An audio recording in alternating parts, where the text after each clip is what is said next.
but we just want to give you a warm welcome to our second Student Success Workshop. Just know that these are something that we do every semester, and a lot of the times we have individual, like our faculty members, doing these presentations for us, and who better than them, honestly, because they are the experts in a lot of these different fields. So we're super excited to have Sandy and Carol, which I'm sure maybe many of you are probably already very familiar with them. You know that they're awesome, awesome, awesome ladies. So I'm so excited to have you presenting today. We can go ahead and get started when you are both ready, okay? Okay. All right, wonderful. Thank you, Melissa, and thank you so much for this opportunity. We greatly appreciate it. So everyone, good afternoon and welcome to our Student Success Seminar, Communicate Like a Pro. For those that don't know me, I'm Dr. Sandy Domagowski. Please feel free to call me Dr. D, and I'm a professor in the Business, Marketing, and Management area of study. And of course, my esteemed colleague, Professor Gerber. Hello, everyone. Again, I am Professor Carol Gerber, and I have a few people in the room here that are in my classes or former classes, so welcome. Thank you. And I teach management, business, and marketing as well. So we'll get started. First of all, we like to open up our discussion here with a little icebreaker. I like to see a show of hands, or you could unmute your mic if you'd like and speak up. We appreciate that. And I'm sure by now everybody knows how to use Zoom and unmute your mic, but if you don't, we'll help you along the way. So I like to find out from you, what is wrong with this picture in terms of communicating? What is wrong with this icebreaker picture? Would anybody like to share? Do we have anyone out there that would like to? There's no wrong answer. Feel free to talk because we'd love to hear your voice. The packing peanuts don't really have to do anything with ice breaking. Woohoo! Kudos. Exactly. Thank you. Who was that who just spoke? I didn't see. That was Aaron. Aaron. All right. That's exactly it. That's exactly when you're communicating, whether it's visual or verbal, you need to make sure that what you're saying is actually what people are hearing or seeing. So in today's discussion and workshop, we're going to show you a lot of those skills that will help you. Let's begin with the first one. Everyone get ready to use the chat, but don't do it yet, okay? We're going to use the chat so you know where the chat's at. If you haven't, speak up now if you don't know where the chat is, because we're going to put the answer in, but not yet, into the chat. So hang on. So we're going to look at a slide that I'm going to show you next, okay? And you're going to have 10 seconds, so it's going to go fast. So you need to read fast. So we're going to look at a slide, and on that slide, you're going to see how many words have the letter F. So don't put anything in the chat yet until I tell you. So first read it, and then I will ask you. So here we go.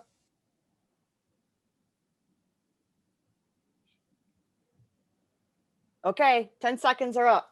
It's pretty fast, but hopefully you got a chance to read through it and look for how many words had the letter F. So go ahead and put in the chat right now if you thought it was 3 words, 5 words, 6 words. Go ahead and put in your 8 words. Go ahead and put it into the chat to see how many. We're seeing the responses coming in right now. We see 5, quite a bit of 5. I see 1. I see some 6s. Okay. An 8. There was an 8 in there. It's amazing what you see in communication, right? It's not only just reading, seeing, hearing. Let's take a look at it. You guys all have your answers in now. Looks like I think we're pretty much there. Okay, look at the slide now. The answer is 6. I failed this when I first did this exercise because the one that I missed is what? Can anyone call out the one that you missed? Of? Yep. You know, I've done this with friends. It's kind of fun, family and friends, to do this. Finished files and scientific, right? Those popped out at you, especially finished files right away because it started with an F. And then it was buried in scientific, but we overlook the word of. And then I got 2 of the ofs and I never saw that last one. The last sentence, experience, because I, thought I got it all, right? I was too quick to reason. And that's about communicating, is sometimes we don't really see what we're supposed to see, right? And that's what we're going to learn today, is really look at the details and pay attention to the details in many different ways. So let's look at that. Of course, my favorite little guy is a cat. The first thing is, are you an active listener? Now, all of you did a great job because I told you not to put in the answer until we were ready. So great job. Kudos to you all because you were listening. You were in the moment of actually listening to make sure that you were doing what the communicator was telling you. So in communication, you have a speaker and you have a listener. It's both. To be effective in communicating, you have to be both. You have to really be in the moment, be present to listen, because you're going to miss something if you don't. How often do you have your cell phone in your hand, or you know someone who does this, right? And you're talking to them and they're not really paying attention and you have to repeat it several times because they should have been in the moment. Had anyone experienced that? Mm-hmm. Yeah, exactly. I mean, unfortunately, I've caught myself and then I have to say, ooh, don't do that. Because that is really not being a good communicator. So on both sides. Well, Dr. D and I are going to do a little exercise with you. Are you ready, Dr. D? I am ready. Okay, so we're going to do a little exercise to really make you think about, do you communicate well and do you listen well? And this is something that you could do with your friends and family. It's kind of fun to do this, especially if you have kids, and see if they don't listen to you, have them do this exercise and really teach them how to be in the moment. All right, so we're going to show you first the wrong way, and then we're going to show you the right way. You ready, Dr. D, on the wrong way? I'm ready for the wrong way. All right, here we go. If I pass. I'm spelling this out and she has to listen to this. It's a sentence. WHATAREYOUGOINGTODOTODAY. What? Exactly. Where's What? Exactly. You've got the first word. Good job, Dr. D. But unfortunately, I didn't communicate well because I didn't do it succinctly and I didn't enunciate well so that the listener could actually listen. So we'll try it again. You ready? I'm ready. All right. WHATAREYOUGOINGTODOTODAY. Okay, so I believe your sentence is, what are you going to do today? Correct. And what was the difference? Anyone out there that wants to share the first and the second? Did you see a difference on both the listener and the communicator? Yeah, I think that especially when compared to the first and second time, the first time you kind of just rambled through, and the second time you really spaced things out and slowed down. Right, Jacob, really good. And often when we speak, it's uncomfortable to put a pause, to be silent. But it's really important because it gives the listener the opportunity to really listen to what you're saying. Sometimes if we go at a fast pace, they can't catch up with us and they miss the whole message. So it's important to speak slowly enough so that they can engage in what you're saying. Now, as the listener, if you were distracted by the phone, what would you have missed? You would have missed a word. Probably the whole sentence, right? Yeah, thanks, Christy. So, right, you probably would have missed the whole sentence or maybe a word. And again, it's telling you that you as an active listener really need to be in the moment listening, because you may miss a key point that you should have paid attention to, especially in class. Or if your boss is talking to you, you could use it in many examples. You need to be in the moment, and that is really hard to do. So use this exercise to practice with your friends and family, like I said, and especially if you have children. It's good for them, but it's also good for you to practice with them. It's kind of a fun game. So we're going to move on to the next slide because we only have an hour, so we'll try to stay on pace here. Our next information that we want to share with you, that in the communication, you're going to see throughout this whole workshop that we're going to focus on the 5 C's. And if you take the business communication class, I believe Professor Freelove teaches it still. She will probably teach you this as well. If you haven't already taken it, you'll probably see this, because this is what you need to remember in any format of communication, is to be clear, to be complete, to be concise, to be correct, and most importantly, to be courteous. So equally important. Again, being clear with your words, being complete with your sentences, being concise, getting to the point, don't ramble on. Being correct, don't use poor grammar. Make sure you're using the right grammar. And of course, courteous is always being professional.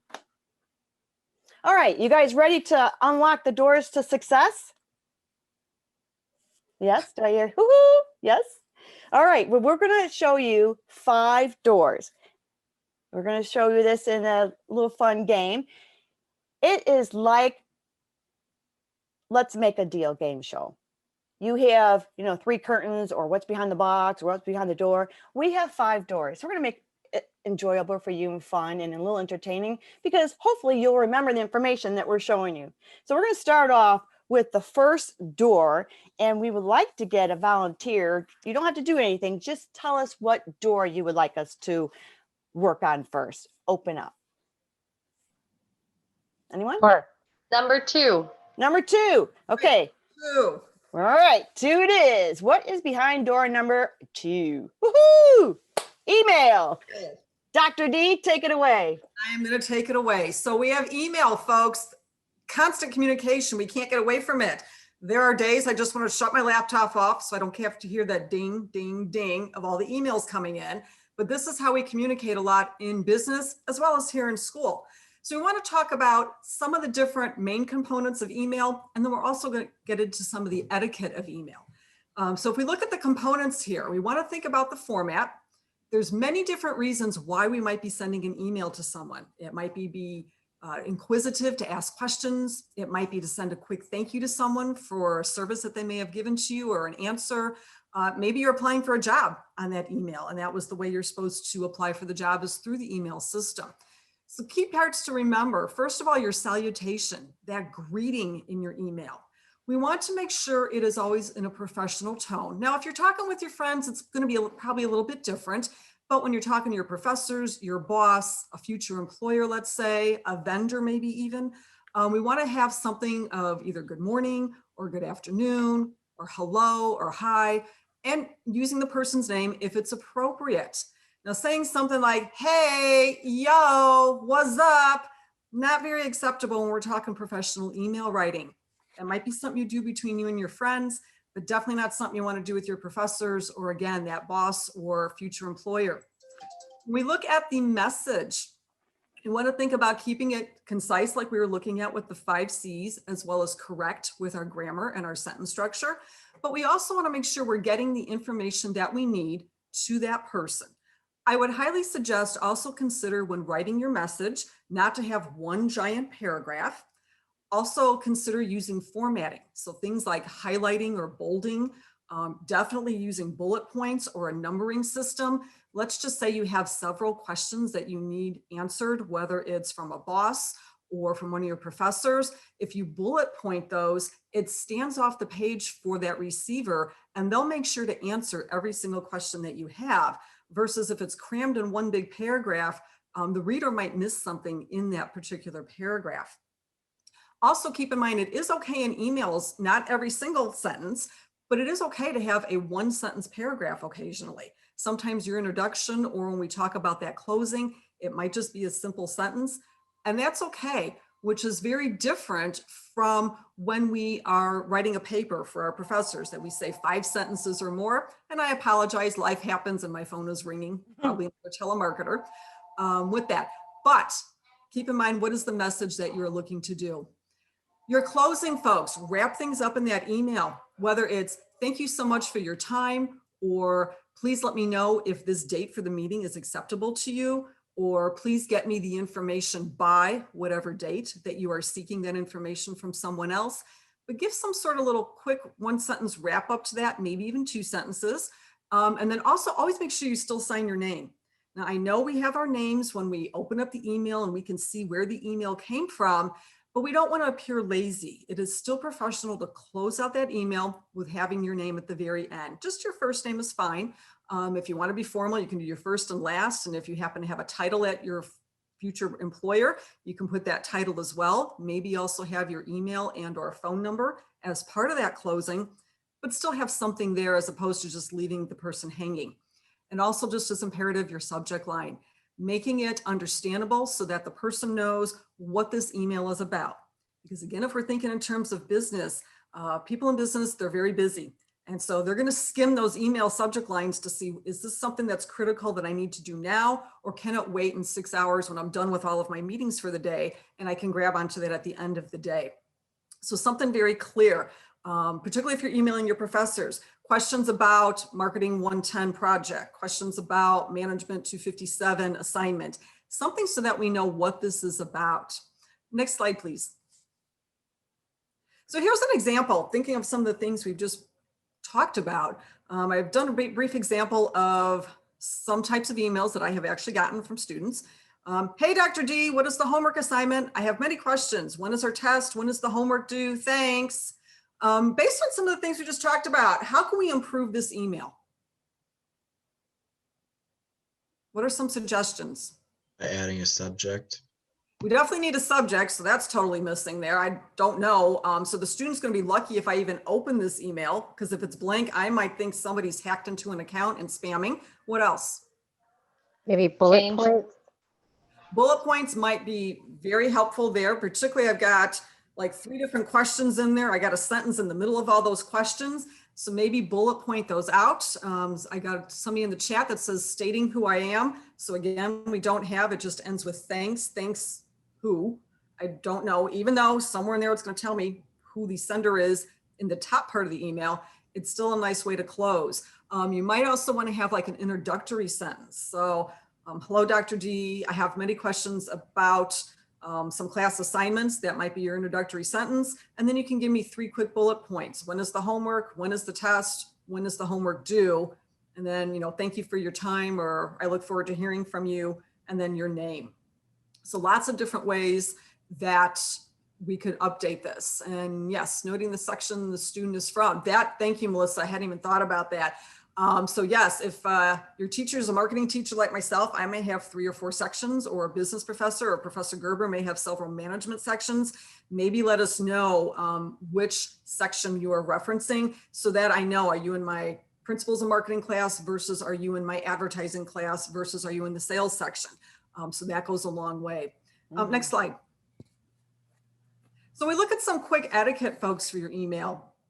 One of the things that it's a bad habit for many people, and we got to try to break it early, is responding to all. Now, you may be getting emails that could have 100 people on this email. We get them at MCC. My colleagues could very much attest to we will get those, and there will be about 100 of us on it.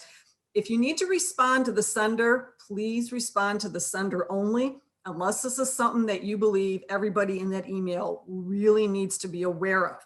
So if somebody's sending out something, let's just say Melissa sends an all department or all MCC email out for something about the student success seminars, and I just want to send her a quick thank you that says, oh, thank you so much for the information.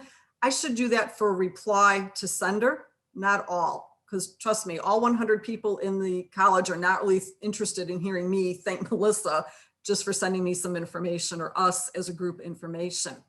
You want to be concise, like we mentioned earlier in your email, but also keep in mind, watch what you say.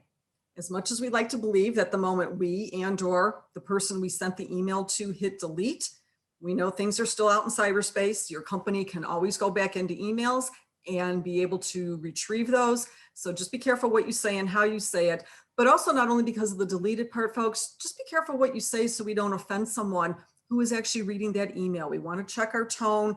There might be times that we're very frustrated and we start typing out an email. Maybe put that in the draft area, come back to it in a half an hour, and you can check your tone. Also, real quickly, you might not be aware there is something called a BCC, which is blind carbon copy. There are going to be some appropriate times to use it. It's not something you always have to use, but definitely if you're going to be working at your companies with outside employees, outside vendors, outside customers, and let's just say you want to send an email to your 5 vendors. Maybe we're going to do a bidding process for building a new building, let's say, or land development or something for your company, and you want to send out this bid request to 5 different vendors. You're going to want to put in the blind carbon copy the emails of those 5 vendors, because they don't need to know from a privacy statement who else is on that email. They just need to see the message of the email. So that would be an appropriate time. Yes, Christy. So you're saying that the blind copy, when you're in the blind copy section, that person cannot see who else is on the email. They can only see the email itself. Is that correct? That is correct. Okay, thank That's you. correct. So that might be a time to do it. Just again, think about the situation. You don't always have to do it. But if you're looking at, again, sensitive information going out that we don't need to know who everybody is, that's one way to do it. Another way to do it, let's just say I wanted to email everybody in MCC. I could do the blind carbon copy to everyone, because I'm sure none of you want to see 100 names in the received section of your emails. Yeah, and Dr. D, another good fact to know is when you do the BCC, often people will do reply to all by accident. That controls the reply to all, because you will not be replying to all. So it does control that factor where people, often do it by accident, and people don't want to get a string of emails. Correct. One more note too, Dr. D. Veronica added change in the greeting, by the way. Just I want to recognize her in the chat. That's good, Veronica. Is Thank you, Veronica. put a nice hello or good afternoon. It's just you will get more out of course, honey than you do with vinegar. So be nice. Okay, next slide. Oh, and we're at the next set of doors of success. So we need another volunteer to pick another door. Remember, we've already picked door number 2. Number 5. Number 5. 5. Okay. So what's behind 5? Let's see. Oh, the telemarketer. And it's me again. So yeah, the telephone that we just heard. Too bad the timing there didn't work. Telephone, our other form of communication, folks, talking directly on the phone with, again, your boss, your professors, future employers, whatever it might be. So some things to consider, and I know it's going to be one of these things like, really, you had to tell us this, but we tend to forget, particularly if we're kind of busy in our day, if it's that all-important phone call, particularly if it's a job interview, is your cell phone fully charged? Nothing more embarrassing than running out of battery in the middle of a sentence, particularly on that possible job interview. Also, do you have good cell reception? Make sure that you are located somewhere that you're not going to be interrupted or sounding like you're falling off the call, so that your message is clear to that other person. Also, please be focused on the call and not multitasking. So as we've mentioned earlier, giving that attention, fully listening, as well as communicating what you need to say. But we also want to make sure that we're not trying to multitask by answering emails at the same time, sorting through papers, trying to talk to somebody else across the room. I'm like, yeah, and I'm here and I'm there. We want to make sure that we are focused on that. And I know it's hard sometimes. Professor Gerber and I can attest to, even as we were working on the presentation, setting it up, our emails are dinging left and right. And it was so hard to not go into that email while we're trying to work, to say, no, this is what we're doing at the moment. Think about your voicemail greeting that you have on your phone. Keep it very simple. So usually I stick with something along the lines, you have reached the voicemail of Dr. Domagowski. Please leave your name, number, and a brief message, and I will gladly return your call. Something very simple. Think about the message that you leave for others. Make sure that you identify who you are that's calling when that beep happens and you're leaving that message.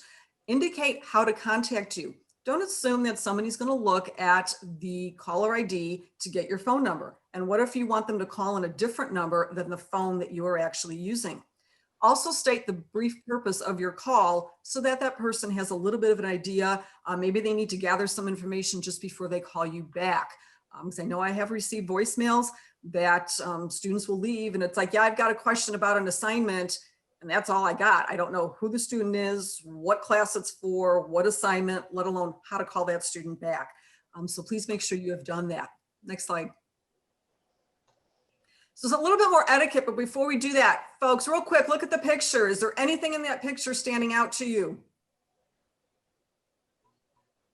Cell phone and the earbuds. You know, we got the cell phone and the earbuds, but what else is in the picture? Pencil, paper. Pencil and paper. Particularly when you start thinking of doing business calls, you're going to want to have something to take notes on just in case, because I can assure you the moment you hang up that phone and you're like, oh yeah, I remember it, you're going to get an email, another phone call, someone will come to your desk and interrupt you, and there it goes. You can't remember what the task was you were supposed to do. So always have something with which to write down a quick note to yourself so you know to make sure that you handle whatever it was that came in from that business call. When you're calling and you've actually got the person on the phone, couple suggestions: identify yourself, let the person know who it is that's calling. Also, ask for permission. And when we say permission, it's really asking them, is this a good time to talk with you? Because it is quite possible the person may have answered the phone, but they may have a meeting in about 2 or 3 minutes that they will be running off to. And just because they answered the phone doesn't mean they have 10, 15 minutes right now to talk with you. So ask for permission. Is this a good time to talk with you? And they'll let you know yes or no. Always think about your tone, whether it's on the phone or even when you're talking face to face with someone on a Zoom call or in the hallway. We want to be calm with our tone. We want to be able to convey our message. Again, sometimes we don't want to let emotion get in the way. Another thing, think about, we want to have happiness in our tone of voice. So one suggestion is, even though the person can't see you, smile when you're talking on the phone. That enthusiasm is going to come across, even though you may feel a little ridiculous smiling when nobody is in the room to see you doing that, the person is going to hear it in your voice. So that's an awesome thing to do. A closing, again, just like with our emails, a quick thank you for your time. Let them know that you appreciate their time. And if there's any follow-up, recap. So by Wednesday or Friday, I will have this information to you, or you know what, let's schedule a meeting for next week, Tuesday. But whatever it might be, if that is required. Next slide. Super. Before you go into the next door, I just want to tell you that we're at the halfway point, and I just want to do a check with everyone. Are we good? Is the pace good? Are you absorbing what we're doing? We're going too fast, too slow? I think It's it's good. great. Yep, Good. pace good. Okay, we're at the halfway point. All right, Dr. D. All right, so we have another door, so we need another volunteer to give us another number. So we've already How done about 5. 5? We did 5 already? We did. Mm-hmm. Trey, I How thought about- I saw you put some fingers up. How about 1? 1? Okay, we're going to do 1. All 4. right, I'm going. Trey, Oh, wait, which one? one? 1 or 4? I saw Trey's hand go up first. Okay, 4. We'll do his, and then we can do Christie's next. Okay, so we'll do 4. Okay. All right, here we go. 4 is woohoo, in-person live. All right, well, Dr. D, I'm going to take it from here. We're going to talk about presentations and presentation in your group work that you do at school or group work that you do at your employment. Either one, same principles that go behind it. Make it simple. That is the most important thing, is make it simple. And the other thing is to tell your story. Now let's talk about that. What does that mean? Now, of course, you might think KISS is the other one, but we wanted to be positive, so we said keep it super simple. So you can change it to that too, or whatever suits you. First of all, make sure less is more in your presentation. Are fewer words, right, in your presentation, and try to use graphics or visuals, because a picture paints 1,000 words, right? So you can show the same information in a picture, and you probably already learned that in many of your classes, but if you haven't, this is the time to learn it, is to have it very simple so it's easy for your audience to engage and understand. And the most important thing is that PowerPoint is not your notes. Don't turn back and look at the PowerPoints. Now, if you've been in my class, I've said this many of times, is that it's not a crutch. It's so nice to use to be able to have everything there and you feel secure, but you need to be confident enough to be able to speak of the information that's on the slide in very simple terms. So the best way to do that is to tell your story. Now, most times people are probably nervous. How many of you feel nervous giving presentations? Like, oh, I don't want to do it because it just makes me sick to my stomach. Do you feel that way? I know I did. If there's anybody out there, if you felt the same way, the real key to this is to tell a story and have a conversation. So you're not presenting to them, you're having a conversation with them. So you engage your audience by being you. When you speak from your heart, you don't have to memorize anything. You're telling from your experience.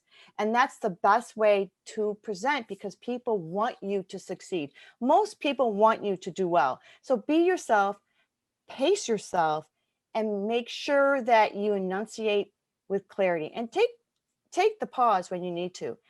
Now, of course, being entertaining, be appropriate to your audience, but have some fun with it so that everybody enjoys it at the end of the day. Again, making things simple, let's look at it in a structured way.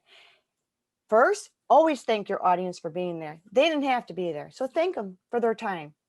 Secondly, make sure that you have an engaging opening statement, an icebreaker like we did, a quote, something that's going to be relevant to what they're there for and that they'll remember. And it's a grabber. They'll remember what you're saying and they want to hear more.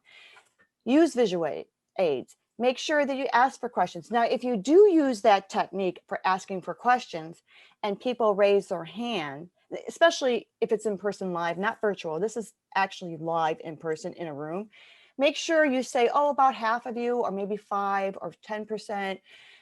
Give back to the audience how many people show their hands because they don't always see what you're seeing. And it's good to have that confirmation. Oh, okay, there's like 5 other people in the room that felt the same thing as I did. It's good to have that feedback. And also, when you're in a meeting, sometimes there's someone that will ask questions just to throw you off. Believe it or not, of course it happens. And they throw you off just to see if they could challenge you. Sometimes it's hostile. Sometimes it's just because they want to know more information. If it's not on topic and you want to keep your meeting and your presentation on topic, the best way to handle that is to table it, but I call it the parking lot. And now what's a parking lot? A parking lot is to park that idea somewhere else, but make sure that your audience knows that you accepted that question. So you validated the person in the audience, but at this time, we're not going to address it. We do have it, we captured it, we will get back to it. So what you do is you have an easel paper or you have a scribe, someone in the room that will take it, and make sure that it is visible for all, or at least heard, that you did note their question and that you will get back either after the meeting, or you can also refer them. There's another class that covers that. And here's the class, and we'll send you information about it. So always validate and then follow up on it. The structure, you want to make sure that you have the 3 components, like anything that you've learned in writing, in your English classes, in your writing classes. You always have an introduction, you always have your body, and you always have your conclusion. So when you do a presentation, it's the same thing. And anything you do. It's a little bit more formal in the presentation when you use PowerPoint. But even when you speak, when you're just talking, you do the same thing. You have an opening that you want to grab them. Like I said, the attention grabber, and then you support it. There's claims and you go back and you support it. And the best way to do that is to repeat the message throughout the body. If you repeat it, which is a simple statement, they connect it. Each part of it gets connected and it makes a story rememberable. It's that you can remember or memorable. And then close your whole presentation with a message. Leave them with something. What should we do with this information you just gave us? Should we do something with it? And that's the residual message. You could say how it affected you. Hopefully, maybe you can learn from this. Whatever the message is, make sure you have a message.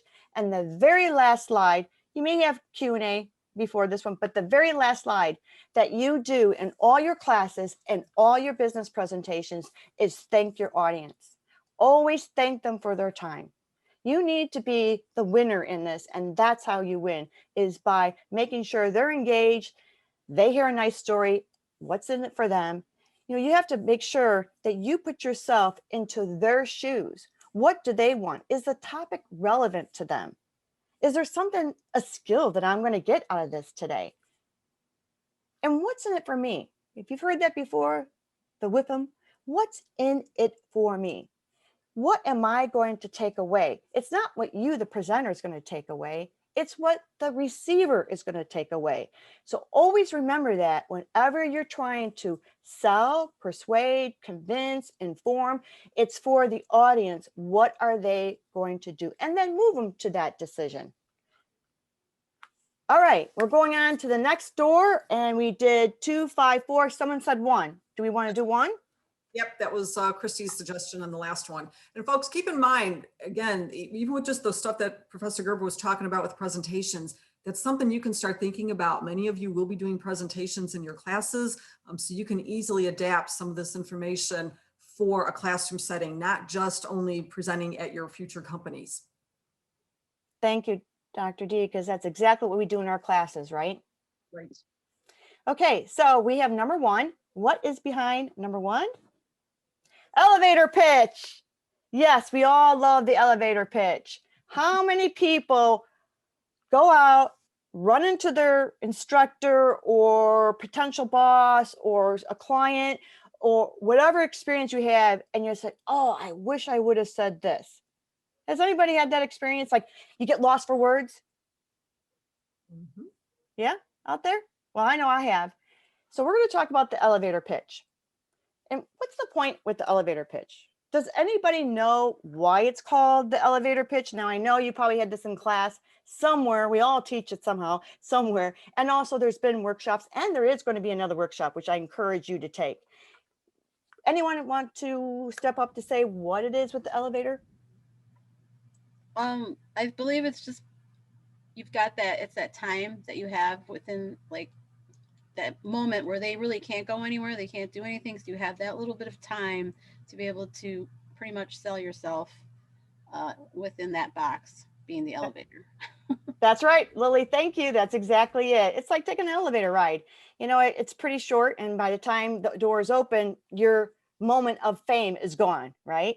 So it's really important to know that you only have about 30 seconds. Even impromptu speaking is like 2 to 3 minutes, but elevator is like 30 seconds. And it's usually fewer words. So you have to choose your words carefully. And the main thing to always remember is to be concise, be brief, and be gone. Those are like the greatest 3 statements is, you know, get to the point and then get out of there, because people don't have time. And if they see that you're taking their time, they may not reach out to you. So we're going to give you an example of the elevator pitch. And Dr. D, do you want to set it up? Yes, so we're going to simulate, trying to think in terms of job preparation. So back in the good old days when we had our on-site job fairs that were happening, where different companies would come and set up a table, and you can approach the table and talk with those recruiters and find out about the company and their jobs. So we're going to imagine that scenario that I am the recruiter for a company, and Professor Gerber is the person who is attending the job fair, and basically she's approached my table. So when she has approached my table, I might say something to her, something like this: hi, how are you today? Fine. That's great to hear. So how about telling me a little bit about yourself? I'm so glad you asked. This is a great opportunity. I am almost done with my degree at MCC, and I'm so excited about it because now I get to go out and actually use my skills. You know that we have an e-portfolio? It's great. It has all the information that I did in my courses. It highlights what I know, and I would love to be able to share with you my e-portfolio. Actually, I'm getting my marketing certificate, and we have an assessment at the end of the program that really shows how much worth we have. You know, I don't have a whole lot of experience, but I do have a lot of skills, and I would like to have that demonstrated to you. Do you think you have time next week, maybe about, you know, a half an hour of your time, that I could demonstrate what I have to offer? Or do you know someone who's interested maybe in an internship and I can fulfill that? You know, I have a little card, a contact card. Would you mind passing it along? Thanks. I really appreciate it. Okay. So you're going to hand me the card? Yes, here. We actually have to do that. We're going to do a virtual card there. Yeah. Here's my card. So just something very quick and simple, folks. And while we set it up as you're actually at an event, as Lily was saying, you might actually be in the elevator with your CEO, the chief executive officer of your company, and it's just the two of you going 20 floors up, and it's like, what do we talk about? This is your time to let that CEO actually know who you are, what department you're in. So that would be an opportunity to introduce yourself. So if Professor Gerber were the CEO, I might let her know that says, hi, just want to introduce myself. I'm Dr. Domagowski. I work in our marketing department here. It's a pleasure to actually get a chance to speak with you. Currently, I am working on our fall ads when we will be having our new product launch of the XBC 1000 computer system. So really can't wait to get that under wraps. We're pretty much through all the testing phases and getting ready to launch that. And by that time, the doors have already opened to whoever's leading. But that's your chance to let that person know who you are, what department you're in, and what you're working on. And if it's a longer elevator ride, because others have gotten on, that person may start asking you questions about yourself or things that you do. So it's a great way to connect with other people in your company. And what we just demonstrated, a few things as well, Dr. D, is that number one, if you don't have experience, that's okay, because you do have experience with school. And that's why it's really important that you engage with the activities that we're offering in our classes and really think about which ones you want to put in your portfolio, because Hire a Scott is a great forum for MCC students and alumni, is that, you know, your e-portfolio can be shared with businesses, and you want to, because that is your experience. So Exactly. never think that if you don't have an experience that you can't get a job. You can sell yourself, because it's what they want that they're looking for, and you may have that skill. And think about it, folks, at a job interview with that. I know we're tangenting a little bit, but the projects that you work on in class, again, is your experience, and that is something you can still talk to. And those employers may want to ask you questions about the project and what was your thought process. So you're still demonstrating skills for them that they're going to be interested in hiring. Super. So we're going to wrap up the presentation, the elevator pitch between the two. Does anyone see in this slide, or just from what I was explaining, what is the difference between a presentation and an elevator pitch? You didn't stop.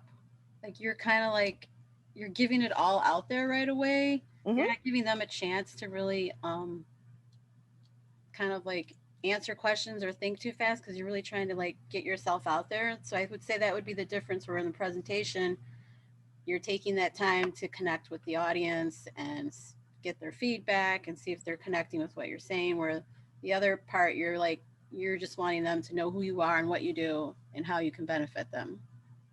Exactly. So the presentation is very formal. It's planned out. You probably practice it like 1,000 times because it's formal, right? The elevator pitch is off the cuff. It's your chance to be able to say something when you weren't expected to say it, right? So it's important to have the elevator pitch. It's important to have a formula of what you want to say and how you're going to sell it to the person you're trying to get another meeting with. So the elevator pitch is really like a little snippet of the next presentation, right? It's introducing you to, maybe you will be doing the presentation. It could be a job interview. Who knows? It could be you're showing a product that you finally got a client you've been working on. You know, those are things down the road, but maybe current right now, it might be just to get someone's time, just to sell your idea. So the elevator pitch is a little bit less formal, and the presentation is formal. And you're right, the pacing, you feel rushed because you only have that 30 seconds to get everything in. So definitely thank you, Lily, for adding that. Anyone else want to add? No? Okay. Well, hopefully you got the experience a little bit from our elevator pitch. I encourage you to practice. My class, Professional Selling, does do this, but we also have it as a workshop. So practice it, because the more you practice, it becomes muscle memory. So when you're out there and you're in that moment, it becomes natural to you because you've done it so often that you won't be stumbling over your words. Just a food for thought. Well, we're going to go into our last one now, and we have just about less than 15 minutes left. So our last one was door number 3, right? Is our last door. Anyone not chosen? All right. So in door number 3, behind door number 3 is the famous Zoom. Which we all should be experts at this point. But we still want to go over some of that etiquette, particularly when we're looking at a professional setting. What should we be doing? So when it comes to using Zoom, it could be a formal presentation just like we're doing now, or it might be actually getting together with a group. Maybe it's at your company and you're getting together with your department to have your monthly meeting, your quarterly meeting, or whatever that might be. Sometimes company departments meet weekly just to keep on track of and see what's happening with everyone. So again, we want to do some reminders again, that demeanor comes back into play. We talked about that on the phone with your tone of voice, your demeanor when you're at a formal presentation, giving the presentation, but even when you're in the meetings themselves, both the verbal, your tone of voice, using proper language, making sure that you are conveying what it is you want, but also looking like you're having a ball, smile, put some enthusiasm into it. We want to think about how you dress. So we know everybody's gonna see you from pretty much your waist up. What are you wearing? Are you looking somewhat professional, or are you looking like you're about to run out to go to the beach, which that's not acceptable right now, unless it's with your personal friends. That's a totally different type of meeting. That's your casual meeting. When we're talking professional, whether it's for classes, meeting with your professor for help on a conference hour, let's say, or even for, again, business professional work, we want to make sure we look pretty professional from the top up. Now, folks, I know we hear the stuff online right now that people are getting in the habit of not wearing pants at home when they're sitting here. I got my sweats on. Still wear bottoms, okay? You know, you never know when you might have to get up. What if that phone call would have been something I needed to take now for an emergency? Don't want to be an embarrassment. So please still make sure you have nice shorts, nice pants, something on in case you have to get up. And also think about your background. I'm looking at yours right now. You look awesome. I love it. It's good. No issues there. But we want to think about, you know, something either nice and plain. I'm in my dining room right now, up against the wall. So I kept it nice and simple. Professor Gerber was also doing the same, but hers is actually a background, a virtual background that she is choosing to use. And I think Professor Gerber was going to do a couple others for us, right? Yes, except I can't get to it. Sorry. Oh, no. I was trying. Do you see that one? No, it's still playing. All right. Technology is wonderful when it works, right, folks? Yeah, I'm trying to use my other guest one that I don't know if you see it. All right. So, you know, she had some cute ones there. So we had a cat playing a piano, which is really cool for like if I'm playing around with my friends and having a nice, you know, discussion with my friends. Maybe we're trying to get together and we haven't seen each other for ages. So it might be something fun like that. I think we had another one that was it the Cubs scorecard? That was very, very busy. It looked like a giant spreadsheet there. So again, we want to think about what is in our background, you know, something professional. Is it a basic bookcase? Again, the wall, just something that's appropriate for that moment. And again, all of you right now, I love your backgrounds. It's perfect. You're all professional. Excellent job. Well, kudos to all of you for that.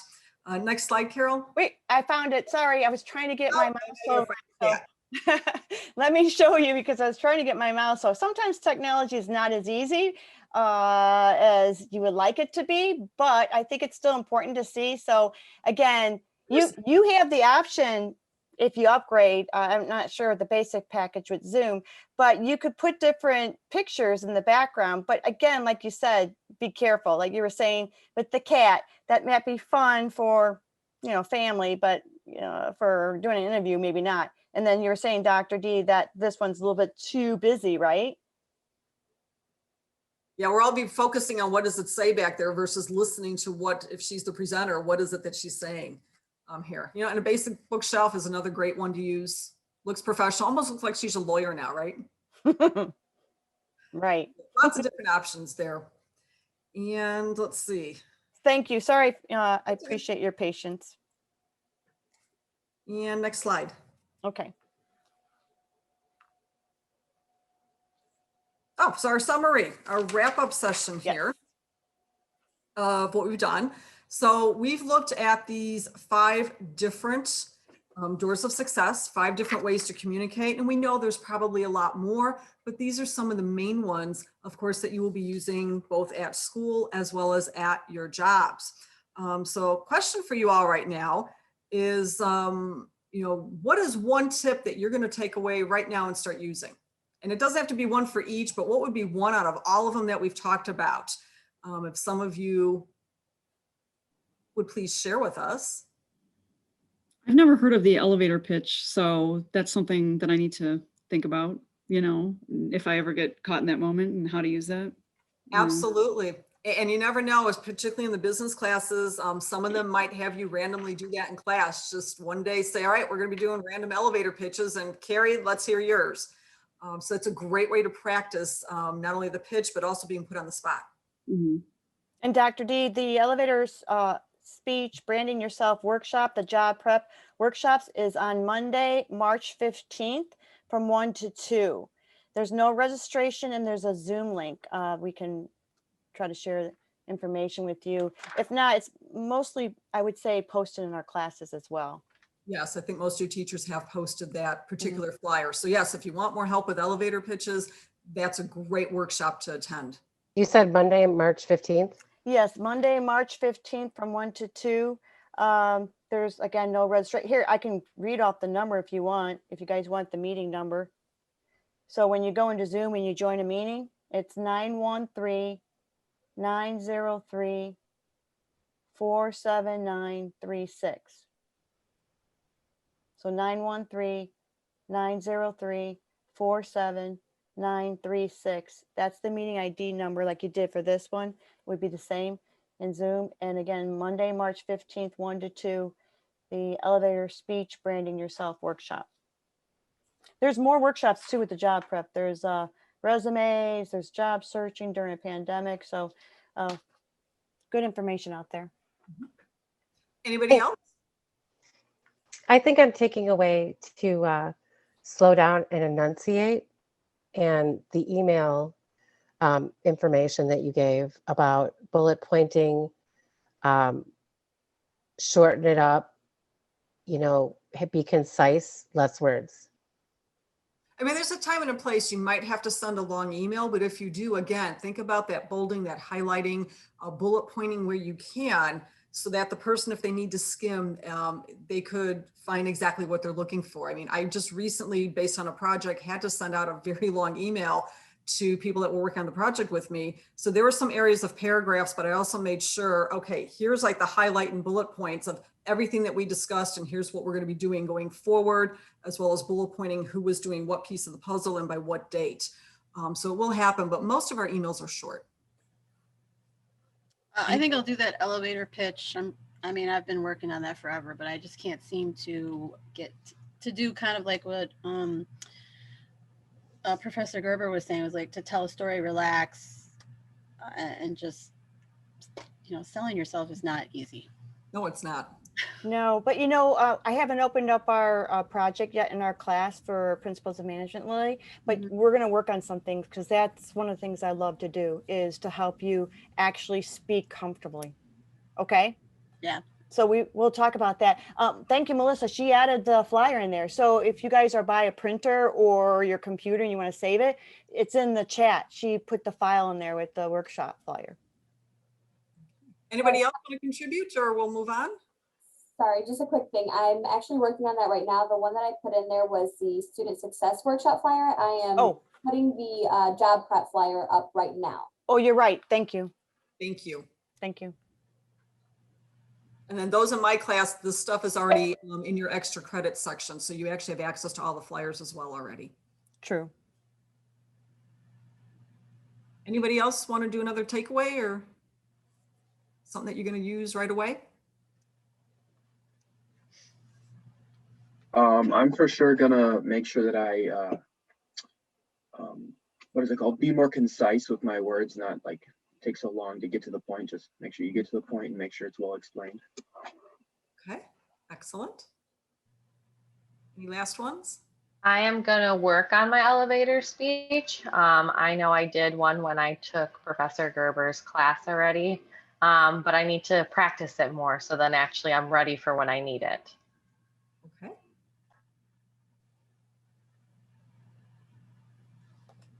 Professor Gerber, should we go on to that Matt Abrams that you were going to mention? Yep. So let me go back to our slideshow. Oops, sorry. I was